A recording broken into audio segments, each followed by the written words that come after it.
Olá pessoal, tudo bem com vocês? Eleni Menegaso do canal Conect Eu Sou. Estamos aqui para mais uma conversa, um tema, porque mães e filhos nos interessam muito. O tema nosso de hoje é sobre diálogo interno. Você conversa muito tempo com você? Você passa muito tempo conversando com você mesma? Em que época isso começa a ocorrer em nós? Qual a idade, mais ou menos? Quando que isso começa a ocorrer? Quais os diálogos mais persistentes que você tem como mãe? Os seus diálogos internos são em relação à preocupação com as crianças, ao medo que você tem, que aconteça alguma coisa com seu filho, à insegurança. Os seus diálogos internos têm relacionamento com a culpa, porque nós mães parece que carregamos um monstro atrás da gente sobre a culpa.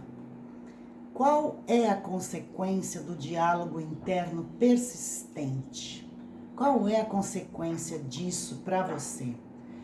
Jung chama a segunda parte da sua vida, ou o que os psicanalistas chamam de idade da maturidade. Certos seres humanos buscam se tornar eles mesmos para assumir mais e para crescer. Jung chama isso sobre a individuação.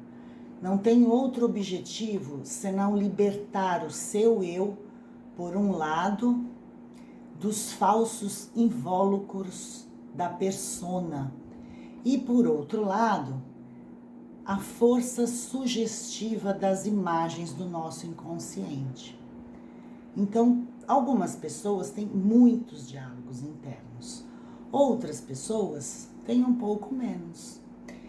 E nós precisamos ter em nossa mente a consciência realmente por que nós temos esses diálogos internos. Quando eles surgem, o que nós podemos fazer? Qual a maneira, qual a ferramenta que eu posso utilizar naquele momento para que o meu diálogo interno não seja disfuncional e passe a ser funcional? É sobre isso que nós vamos conversar hoje.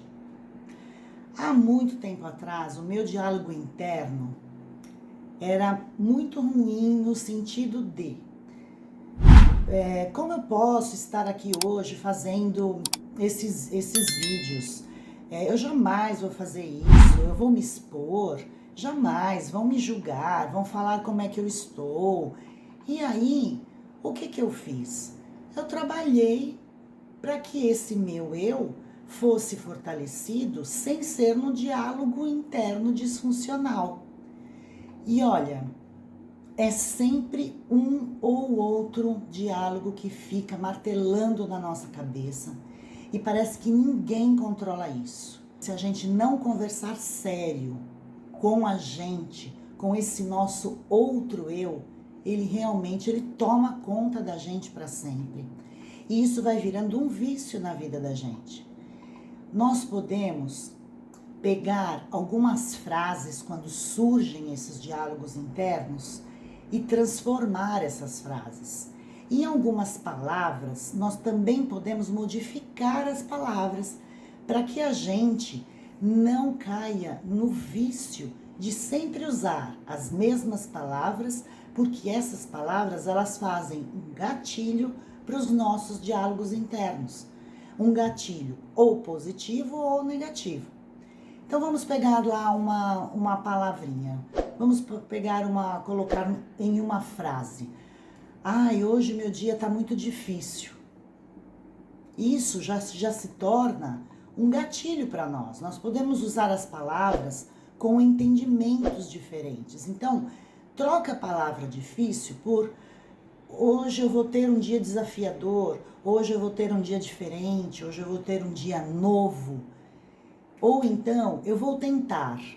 Eu vou tentar. Hoje o meu dia não vai ser um dia difícil. O meu dia vai ser um dia desafiador e eu vou tentar passar por esse dia. E esse gatilho positivo, ele pode vir com várias outras palavras. Então, eu vou fazer, eu vou tentar, eu vou me desafiar, isso é muito importante. Outra palavra que também tem um gatilho negativo pra gente. Tenho que. Essa frase, tenho que, ela nos remete a obrigações. E muitas das vezes nós precisamos realmente realizar algumas ações, ter algumas atividades, mas não é no sentido do tenho que como obrigação, porque se nós temos que estar 24 horas em cima dos nossos filhos, de olho para ver se comeu, para ver se fez, se estudou, para ver se está no horário, isso se torna sua obrigação e não a obrigação e a autorresponsabilidade das pessoas que precisam realizar essas ações. Então, o tenho que, nós podemos trocar esse gatilho por eu escolho nesse momento, ou eu quero, ou eu prefiro, porque eu tenho que, ele dá uma obrigação e um peso nos nossos ombros. E isso a gente precisa estar sempre de olho naquilo que nós estamos pensando e principalmente sentindo. Então, nós podemos dar o gatilho assim, eu escolho, eu quero, eu prefiro. Então, é assim, eu escolho ir na casa da minha sogra ou não. Olha a diferença do eu tenho que ir na casa da minha sogra ou não. Outra palavrinha que nos remete também a gatilhos negativos. Não posso, não consigo. Então, quando nós estamos com aquela tagarelice na nossa mente, nós sempre estamos com frases prontas. Então, assim, não posso, não consigo, é ainda. Se eu não consigo dirigir um carro, por exemplo, se nós colocarmos não posso e não consigo, isso já está determinado na sua mente que você realmente não vai conseguir, que você não vai tentar, que você não vai se desafiar. Então, se nós colocássemos se eu ganhar na loteria. Então, se eu ganhar na loteria, é um gatilho positivo.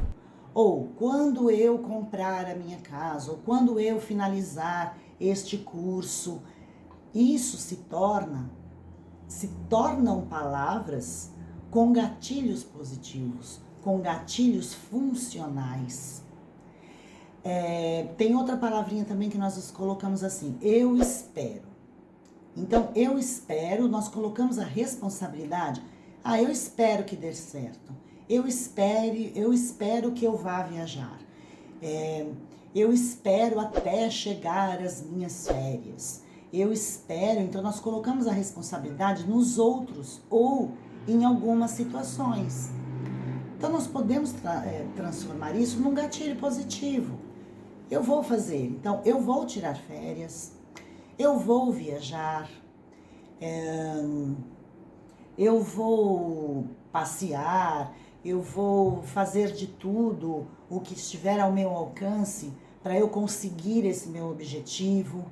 E quando o diálogo interno é negativo, que a maior parte de nós, seres humanos, temos sim essa parte do diálogo interno negativo. Sabe por quê? Nós temos as nossas crenças, nós temos tudo aquilo que nós tiramos como base para que todas essas palavras e esses pensamentos fiquem em nós. E esses pensamentos negativos, eles insistem e nós queremos nos livrar deles realmente. E eles se tornam pensamentos invasivos. Quando você menos espera, você já está ali pensando naquele pensamento e não sabe como lidar com eles. Então, nós precisamos aprender como lidar com os diálogos internos negativos, porque eles caracterizam fortemente o humor da gente, os humores negativos, como a raiva, a ansiedade, a culpa, o pânico.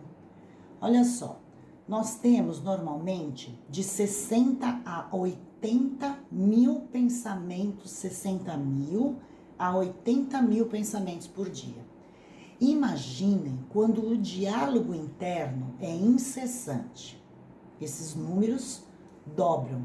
Então, se nós quisermos pensarmos em uma pessoa, se nós quisermos falar com uma pessoa e essa pessoa não está à nossa frente, quando nós não encontramos com essa pessoa, esses diálogos internos eles só vão aumentando, porque aquilo fica como pergunta e resposta, pergunta e resposta. Nós fazemos as perguntas, nós damos as respostas e nem a maioria das vezes é uma minoria que essas respostas são funcionais. Então, se nós ficarmos de 10 a 15 minutos com esse tipo de atividade mental, com esse tipo de atividade interna, conversando como pergunta e respostas, nós vamos estar estimulando emocionalmente nós mesmas. E quando isso ocorre à noite, isso elimina qualquer chance de você dormir no sossego. Se esse diálogo interno, ele começa e demora entre 1 e 2 horas para passar, aí é que você não consegue realmente pegar no sono. E qual é a fisiologia de tudo isso? O que ocorre no nosso organismo quando o diálogo interno acontece e quando você não consegue arrumar uma solução para cada situação? O diálogo, a visualização interna, ela mexe com todo o nosso organismo de uma forma sistêmica. Ela faz em nós uma estimulação neurológica, uma estimulação química. Os nossos neurotransmissores, eles são responsáveis por pensamentos, por aprendizado, por memória, que é a acetilcolina, eles são estimulados e são realmente, trazem para o nosso sistema, para o nosso corpo, uma ação geral. Por isso que esses neurotransmissores, eles fazem a parte sistêmica. A dopamina, que é um neurotransmissor responsável pelo prazer, pela motivação. A adrenalina, que aumenta a nossa frequência cardíaca, que aumenta o nosso fluxo sanguíneo. O GABA, que aumenta o foco, e quando ele está em baixa, ele causa ansiedade. A endorfina, que traz sentimentos de euforia, que traz a redução da dor, que é liberado quando nós fazemos exercício. A serotonina, que é aquela sensação de bem-estar.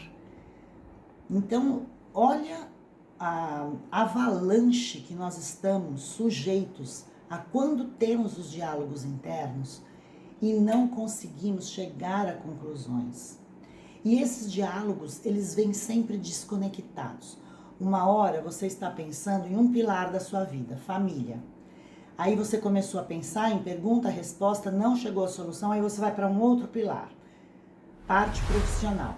Aí você lembrou de uma conversa que teve numa reunião, que poderia ter sido falado isso, na hora você ficou quieta, mas aí você pensa que se você falasse aquilo, você poderia ter se prejudicado. Então, imaginem tudo isso no nosso corpo. Os nossos batimentos cardíacos aumentam, os nossos músculos ficam mais tensos, a nossa ATM, que é esta articulação temporomandibular, ela fica rígida, a nossa respiração ela fica mais curta, nós alteramos a nossa pressão arterial. E isso tudo, quem é responsável? Nós podemos citar algumas pessoas responsáveis. Eu vou citar a amiga de trabalho porque ela fez isso. Eu vou citar o meu filho que me deixou nervosa porque ele fez isso, isso e isso. Eu vou citar o marido que teve uma ação e eu poderia ter tido uma reação e na hora eu não tive, eu fiquei omissa, ou ele teve uma ação e eu tive uma reação e eu não deveria ter. Então, esse é o diálogo interno incessante. E quem é responsável e capaz de fazer com que nós tenhamos um certo equilíbrio em tudo isso? Nós, só nós. Ninguém vai chegar em você e vai falar assim, olha, você agora, nesse momento, está tendo um diálogo interno que está sendo disfuncional para você. Ele não está sendo saudável. Então, o diálogo interno, se nós não tivermos essa consciência, nossa, nesse momento, assim, mindfulness, a presença do agora, nesse momento eu estou tendo um diálogo interno e para mim ele está sendo disfuncional, ele não está sendo saudável. Então é só a gente mesmo que pode detectar, que pode ter essa consciência.